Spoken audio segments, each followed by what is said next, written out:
على سيدنا الإمام العرب الله صاحب الكتاب رسالة الجامعة الحبيب أحمد بن زين العبشي أن الله تغشاه بالرحمة المغفرة سر الفاتحة.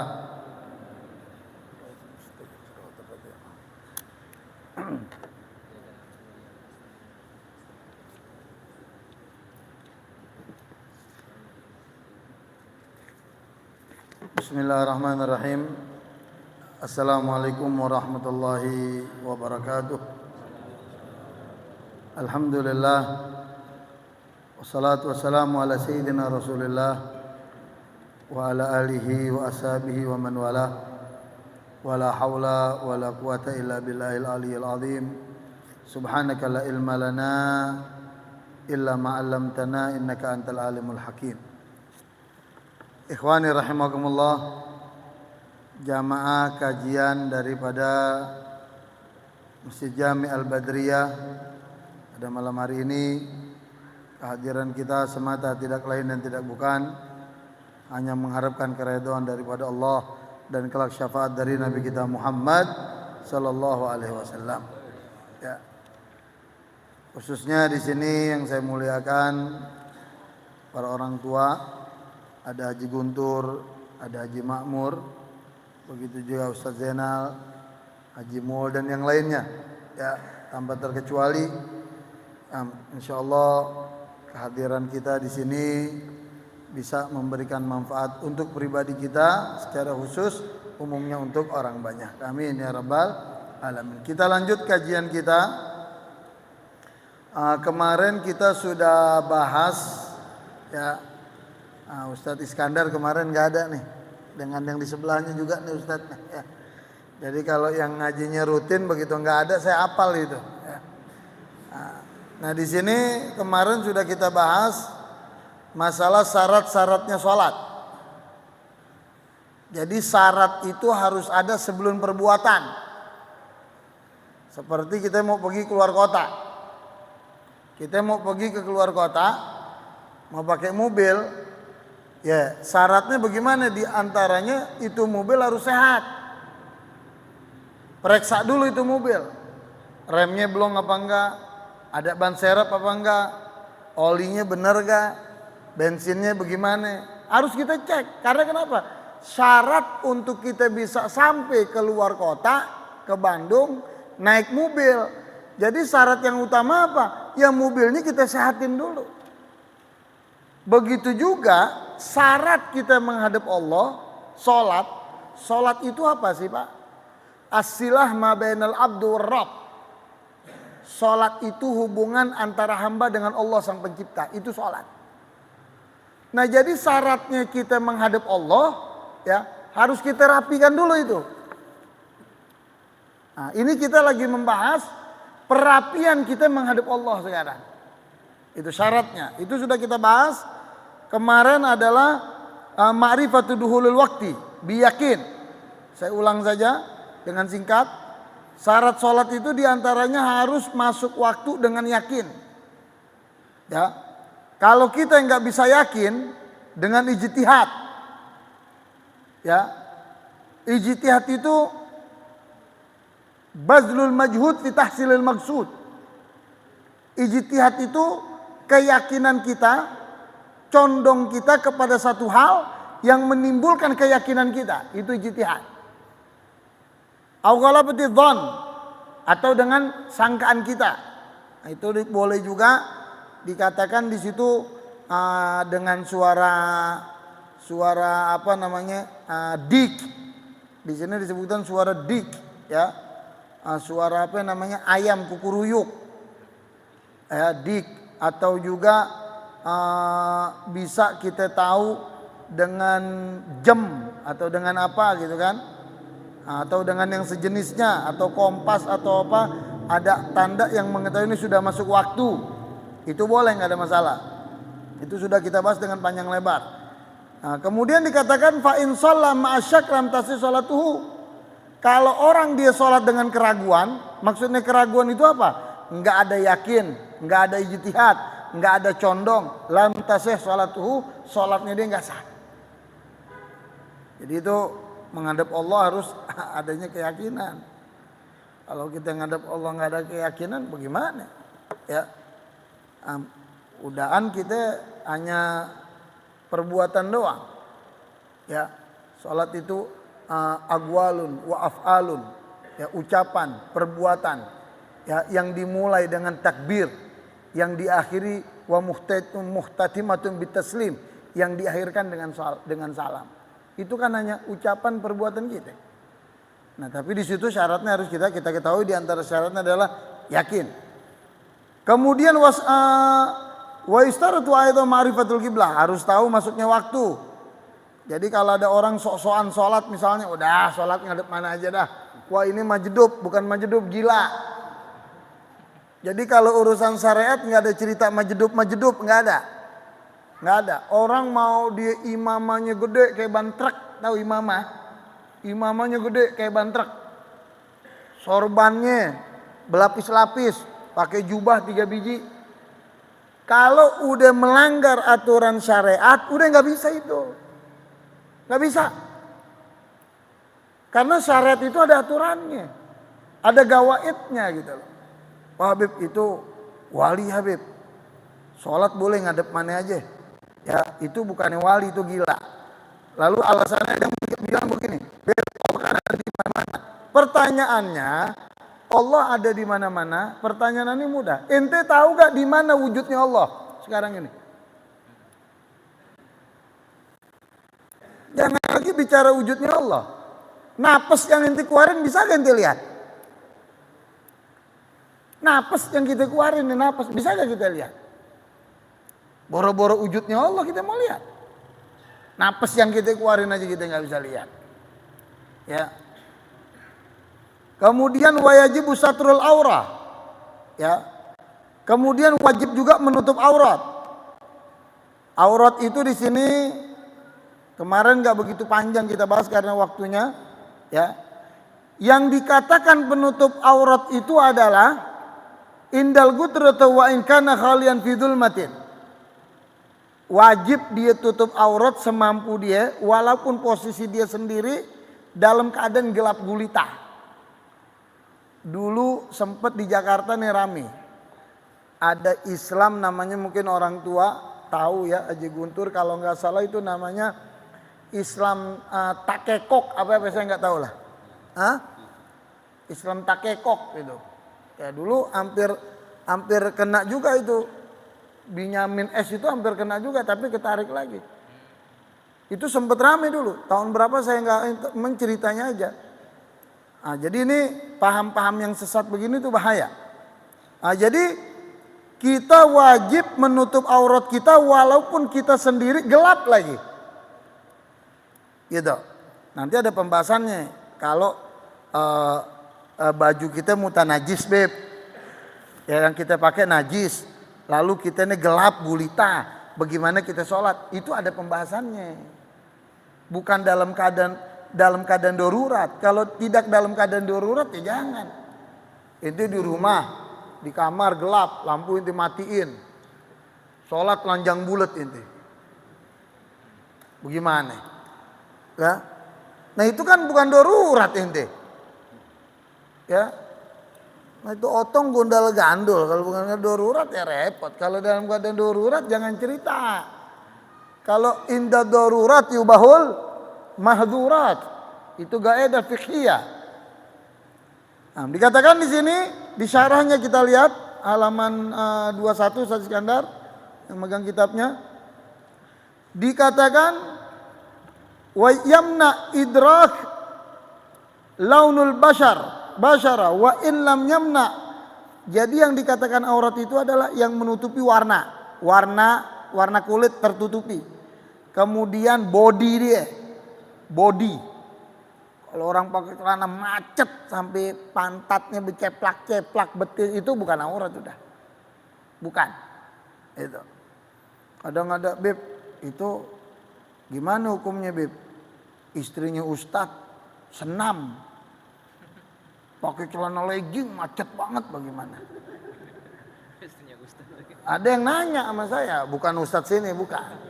Ini yang nanya benar-benar di daerah Masjid Al-Falah di Menteng. Saya khobar khair aja Ustaz Zainal Haji Guntur, lillahi ta'ala jawabnya. Saya bilang mau dia istri ustadz ke, istri ulama. Kalau dia ngasih contoh yang jelek ya jelek kan dia bilang. Apalagi istri ustadz lagi, pakai olahraga, pakai legging, macet seadik-adiknya. Nah ini nggak boleh begitu. Ini harus di gudwah, harus jadi contoh muru'ah. Itu. Ini mohon maaf ya Habib ngomong begini, mohon maaf. Ini banyak yang nanya. Sebelum orang sini nanya, Habib jawab duluan dah. Banyak di sini juga. Hah? Ada juga. Insya Allah di sini nggak ada saat. Amin. Nah, kemudian falayak fi zujaj, nggak boleh tuh Haji Guntur, Ustaz Iskandar, yang jadi penutup aurat apa? Kaca. Kaca aja dah. Ya. Dialingin pakai kaca gitu misalnya.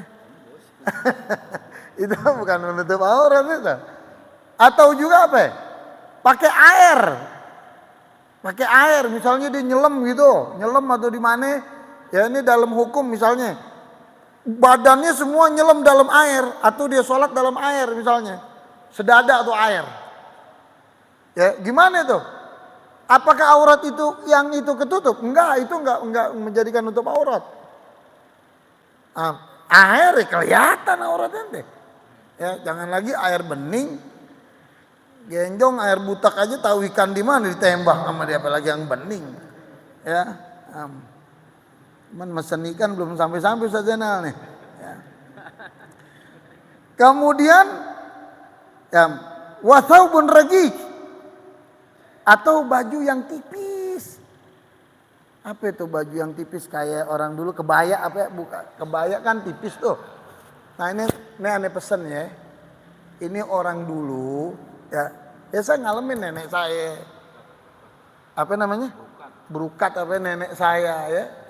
Saya ngalamin itu bajunya tipis, kalau dipakai tuh tali BH-nya kelihatan. Loh itu harganya mahal bukan murah.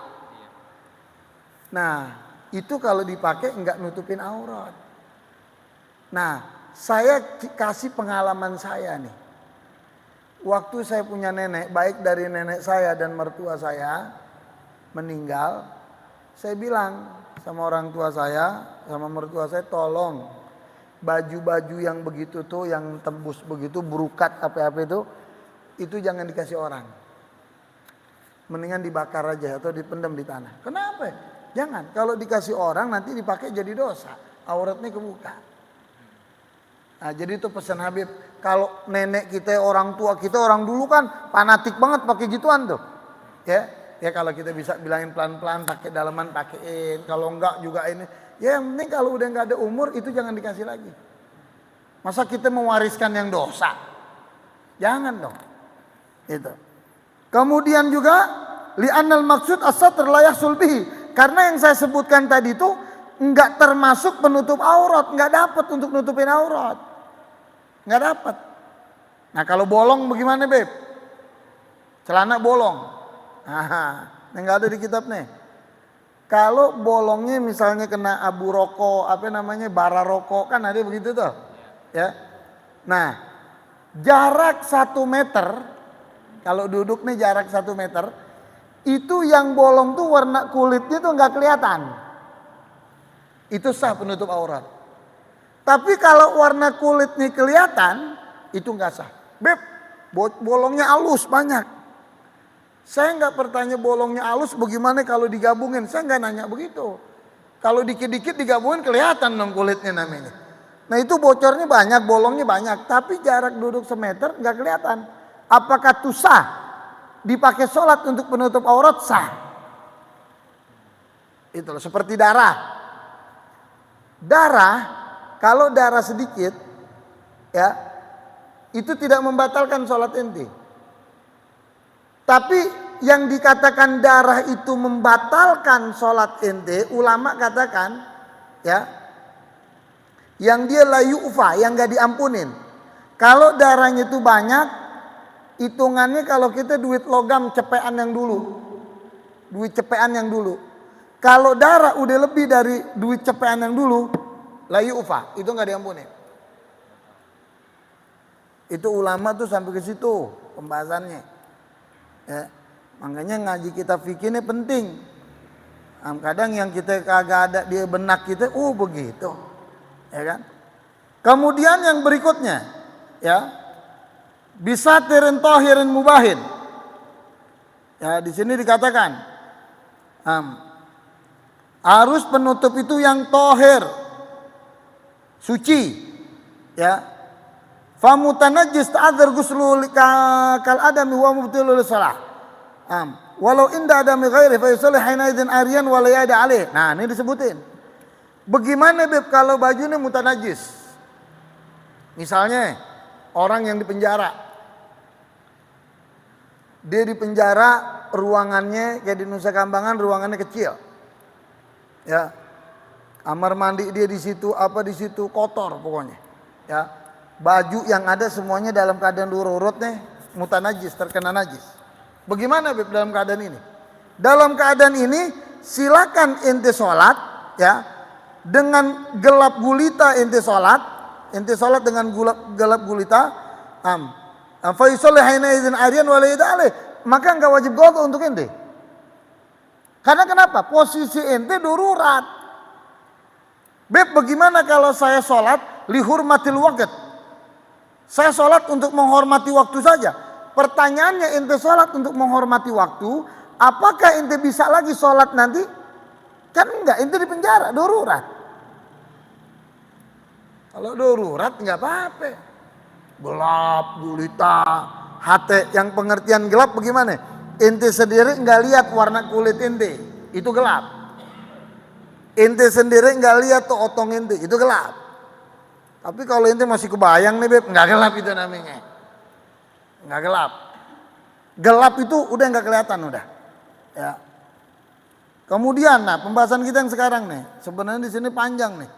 Yang bicara mubah di sini panjang. Orang bil harir. Orang yang sholat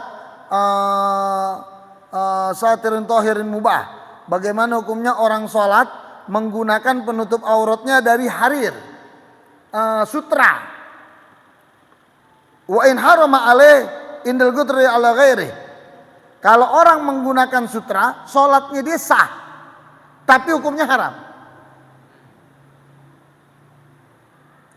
Kecuali nggak ada lagi bahan, hanya sutra, itu lain cerita. Sama seperti siwak. Ini siwak ini hilang nih, udah 4 hari nih. Makanya kalau sholat megang ginian, ya. Belum sempat beli. Siwak, batasnya siwak tidak boleh lebih dari sejengkal. Nih siwak nih sunahnya, enggak boleh lebih dari enggak boleh kurang dari 4 jari. Nih siwak. Kalau siwak lebih dari sejengkal kita, kurang dari 4 jari, itu sunnahnya dapat, tapi make siwaknya itu makruh. Sama seperti kita sholat pakai baju sutra, menutup aurat kita pakai sutra, sholatnya kita sah, tapi hukumnya haram. Haramnya kenapa? Karena sutra memang haram untuk dipakai, kecuali kalau nggak ada lagi. Itu loh. Makanya kadang saya kalau mau ngajar pakai syarahnya nih kepanjangan nih, tapi sepertinya penting juga Ustaz Zainal nih, ya. Wala yuzamagatu zaidah ala auratin nas wala isiran. Li'anal harir yajuzu lubsuhu li hajatin. Nah, karena kenapa? Sutra boleh dipakai dalam keadaan darurat doang. Fa wa inda adam ghairi, kalau enggak ada yang lain itu baru mubah. Falau wujida thawban li ghairi harum alaih lubsuhu akhatan. Kalau masih ada baju yang lain haram tuh dipakai. Bal yusolli aryan wa la yada alaih. Lebih baik ente sholat telanjang enggak usah pakai kodok. Misalnya nih ente ada baju ente enggak darurat, ente pakai sutra. Ulama bilang apa? Ente nih pakai baju sutra, bukan keadaan darurat masih ada baju. Daripada ente sholat pakai sutra, ya lebih baik ente sholat telanjang bulat dalam keadaan gelap gulita. Itu kan namanya enggak mempermainkan hukum kalau begitu. Kalau dia enggak darurat, baju masih ada, sengaja ngajak dia pakai sutra, kan dia mempermainkan hukum secara enggak langsung. Gitu loh. Am. Am. Walau kana wasabian ghair mabaina surat al-rubati. Nah, batas-batas aurat nantilah itu. Yang penting kalau batas aurat laki dari pusar sampai dengkul. Itu aurat laki. Kalau aurat perempuan semuanya aurat. Ya, kecuali muka dan telapak tangan. Itu ada perbedaan mazhab Imam Syafi'i antara fatwa qadim dan fatwa yang jadid. Nah, jadi kalau aurat perempuan gampangnya semuanya aurat kecuali muka dan telapak tangan. Itu. Kemudian kalau aurat budak perempuan di depan majikannya sama seperti aurat laki. Ya, antara perut sama pusar sama dengkul. Tapi sekarang udah nggak ada lagi tuh amma, budak udah nggak ada lagi. Kalau budak laki di depan majikan perempuannya sama. Asal Nabi kita sebutkan dalam hadis, "Ghatti fakhidaka fa innal fakhidaka auratun." Tutuplah pahamu karena sesungguhnya paha itu adalah aurat. Nam yajibu satrul juz'a min humal yatahaqqaq bi satrul aurah wa auratul ama ila akhirih. Kemudian yang sekarang bab kita, wa yajibu rafun najasah minats tsaubi. Ini kelanjutan nih.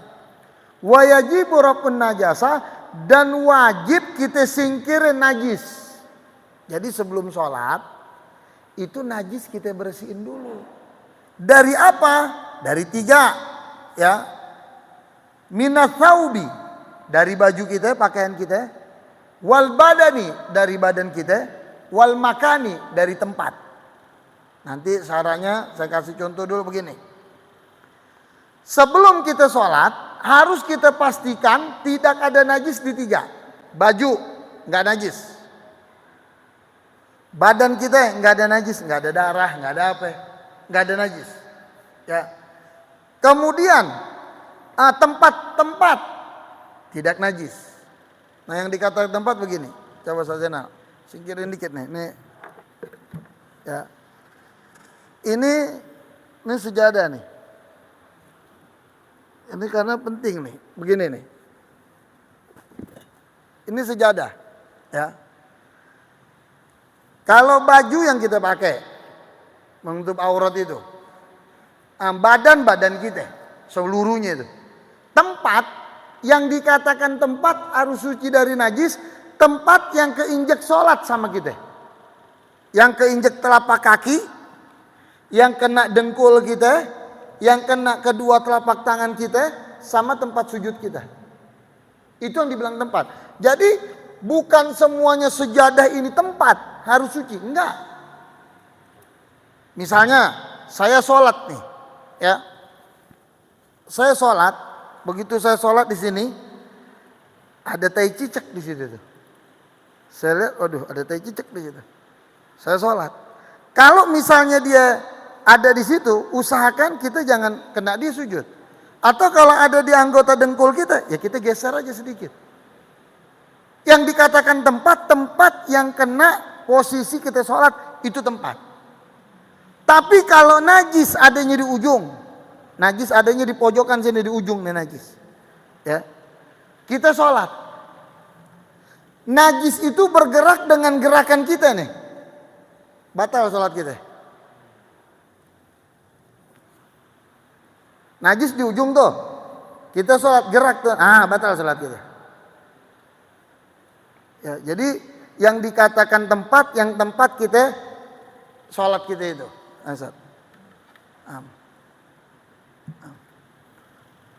Kemudian di syarahnya disebutkan di sini wa ghairal mahmul wa malaik lidzalik al mahmul. Jadi yang dikatakan baju yang nempel sama baju ente. Beb, ini bagaimana beb? Kalau adanya di kantong, najis masuk kantong, ya sama juga. Pokok yang nempel sama baju ente. Misalnya nempel bagaimana? Ente sholat nih, keikat nih baju ente nih. Ada orang pegang baju ente, ya kan?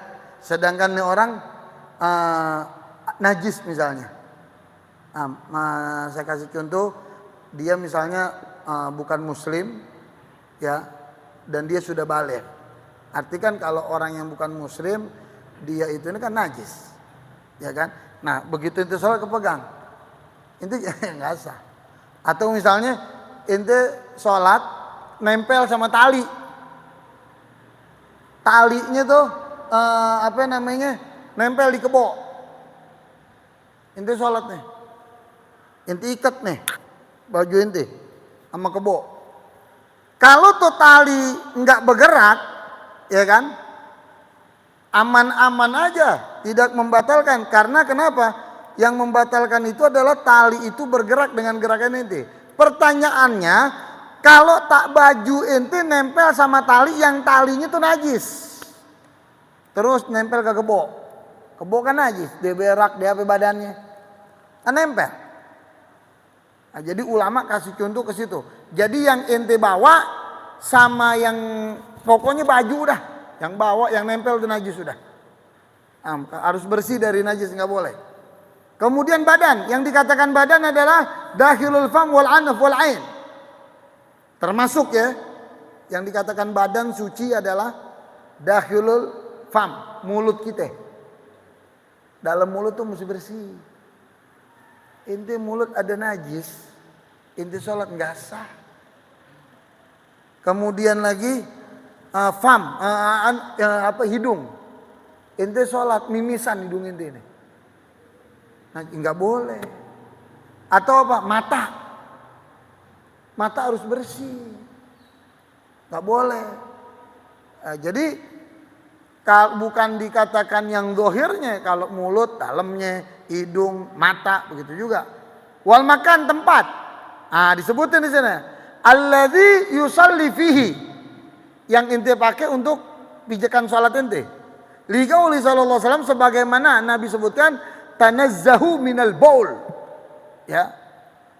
Sucikanlah, bersihkanlah daripada kencing. Maksudnya kita tuh kalau yang dikatakan tempat harus bersih, jangan sampai ada bekas kencing-kencing, misalnya kucing kencing di situ, ya, kemudian tikus.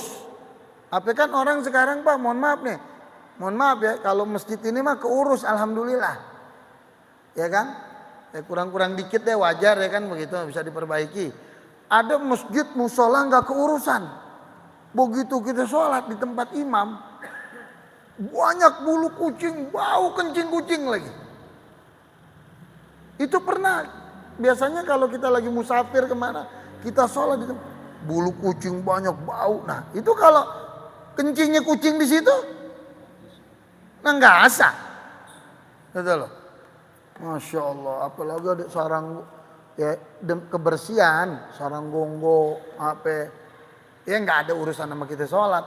Cuman kan nggak pantas masuk rumah Allah, masjid musola ada sarang gonggo. Coba rumah ente ada sarang gonggo dikit, lo pusing lo iniin bersihin. Apalagi rumah Allah, kan begitu. Nah ini pentingnya perhatian kita kepada rumah ibadah. Kemudian wajibu alal gadiri ayyusallil fardhu qaimah, dan wajib hukumnya berdiri sholat bagi yang mampu. Fard, kalau sholat fardu hukumnya wajib diri, itu syaratnya sholat. Beb, saya nih nggak mampu nih Beb, sholat saya sakit saya Beb, atau pinggang saya orang tua, nggak bisa dia untuk diri. Pak, ente diri bisa nggak bisa saya Beb. Nah silakan, namanya ente ada udzur. Tapi kalau tidak ada udzur, hukumnya sholat wajib berdiri, itu syaratnya. Kalau itu sholat fardu. Kalau sholat sunnah duduk boleh. Sholat sunnah duduk boleh. Saya juga pernah, ya bukan pernah, dulu sering juga sih sholat sunnah gitu, dia duduk. Cuman saya pikir-pikir, wah ini rugi saya ini. Saya perhatikan guru saya dari dulu nggak pernah sholat sunnah duduk. Ruginya kenapa? Kita masih sehat, masih mampu, kok kita sholat duduk. Dari sisi kesehatan kita juga rugi. Kalau sholat diri kan ada nilai kesehatan juga, bukan cuma ibadah. Bagaimana ruku kita sehat, tulang kita, kemudian bagaimana kita sujud, bagaimana kita duduk antara duduk tahiyat awal, tahiyat akhir, duduk di antara kedua sholat. Akhirnya semenjak itu saya nggak mau lagi deh berusaha sholat sunnah, nggak mau duduk. Yang Ustaz Zainal udah ngasih unjuk jam tuh ya. Jadi Nah, sampai di sini pembahasan kita wajibu al-qadiri ayyusal fardhu gaima, wajib ya. Nah, ini syarat yang terakhir nih. Wajib bagi orang yang mampu ya, syaratnya sholat fardu wajib berdiri. Kalau dia nggak berdiri nggak boleh. Walau kana mamdun ala surati kal muada. Walaupun sholatnya itu nazar. Sholatnya nazar atau sholat gobok. Mau nazar, mau gobok, kalau itu wajib diri ya. Wallahu alam bisawab. Nanti syaratnya kita bahas yang berikutnya. Wallahu alam bisawab. Silakan Ustaz Zainal.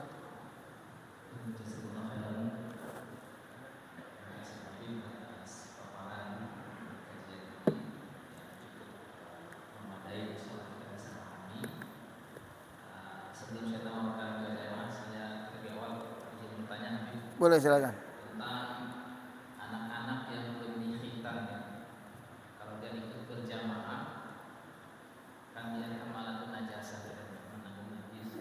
Karena belum dihitan, itu apakah kalau dia berjamaah di tengah-tengah shaf dia mengandung najis kemudian memutus shaf atau seperti apa Habib? Atau dia harus di belakang apa gimana? Ya.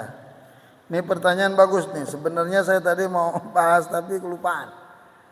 Jadi ini saya menjawab ada dua aja lah. Yang pertama saya jawab secara syariah. Artinya hukum yang mutlak. Kalau anak kecil, bocah, dia belum balik, ya, lalu dia kencing, dan kita yakin kencingnya itu nggak bersih karena masih ada air kencing yang nempel. Karena kalau orang dia nggak sunat, belum disunat, ya, kalau kecil udah disunat beda. Ini dia kecil, belum balik, belum disunat. Nah kita bicara yang belum disunat.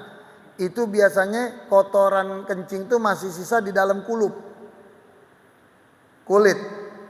Nah, tapi kalau memang dia itu anak itu bocah belum disunat, kita yakin dia itu nggak bersih kencingnya. Ya, maka bagaimana?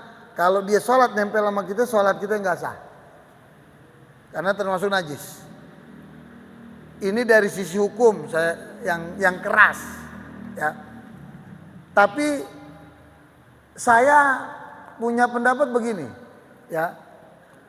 Kalau bisa dipisah anak kecil tuh dipisah. Makanya saya bilang di mana-mana, tolong anak kecil ini sebagaikan regenerasi.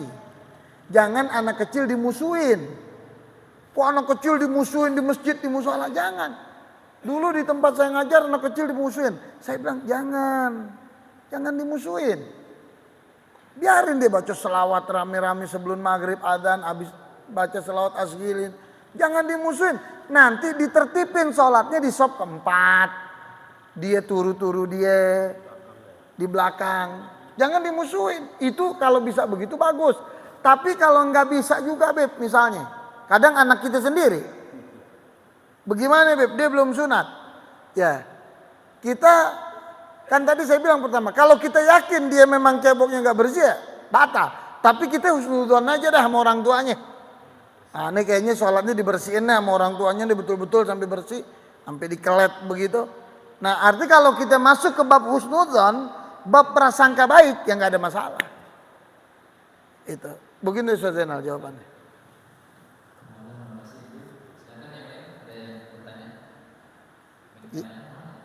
Hah? Yang merah ada.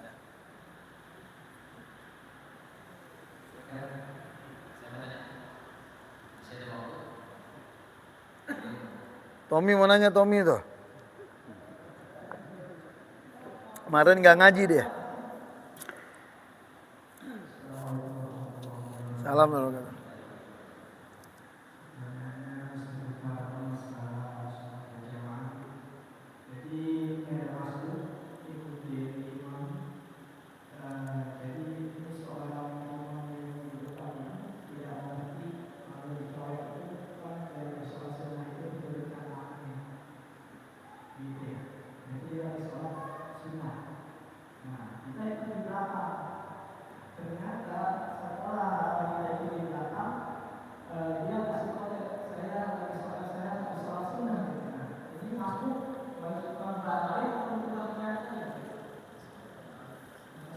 Ini bagus pertanyaannya. Kita lagi sholat sunnah, tuh ada orang nyolek aja nih.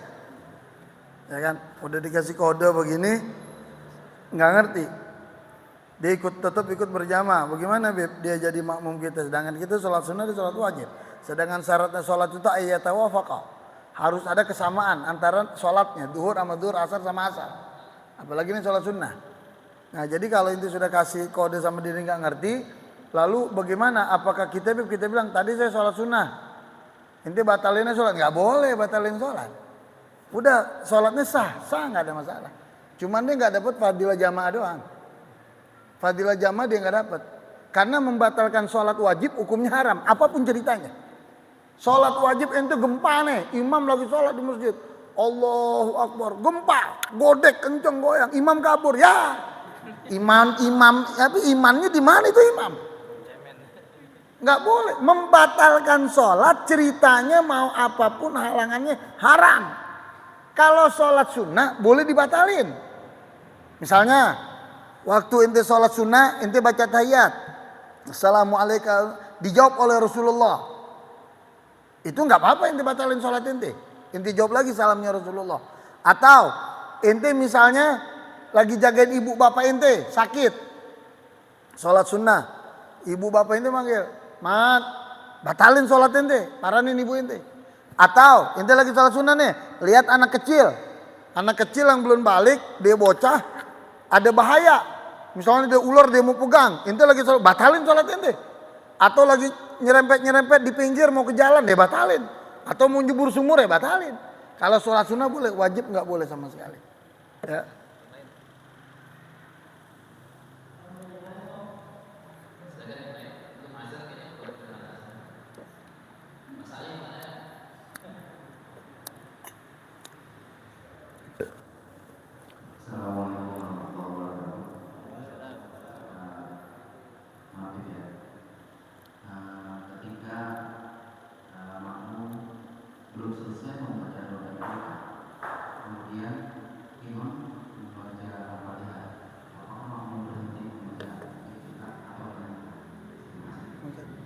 Makmum lagi iftitah, imam udah selesai, imam mau baca Fatihah, makmum dengerin Fatihah apa lanjutin iftitah? Nah ini bagus. Sebenarnya nanti ada babnya, tapi saya jawab besok tuh pembahasannya furudus shalah, nanti ada sunnahnya. Bagaimana hukumnya makmum belum selesai baca doa iftitah, imam sudah baca suratul Fatihah? Apakah makmum meneruskan dia baca doa iftitah atau mendengarkan daripada imam? Makmum baca iftitah selesaikan dulu, karena kedua-duanya sunnah. Mendengarkan bacaan Fatihah imam itu sunnah, membaca doa iftitah sunnah. Tapi kalau iftitah itu menyatu dengan dirinya dia, nah, jadi baca iftitah selesaikan. Kecuali imam udah waladhdallin amin selesai Fatihah, imam baca surat. Kalau ente nerusin iftitah, bacaan ente lembek, bacaan ente misalnya lembek, imam udah baca surat nih. Kalau saya baca iftitah, terus saya baca Fatihah ketinggalan nih, imam udah ruku, tinggalkan iftitah, baca Fatihah. Itu jelas.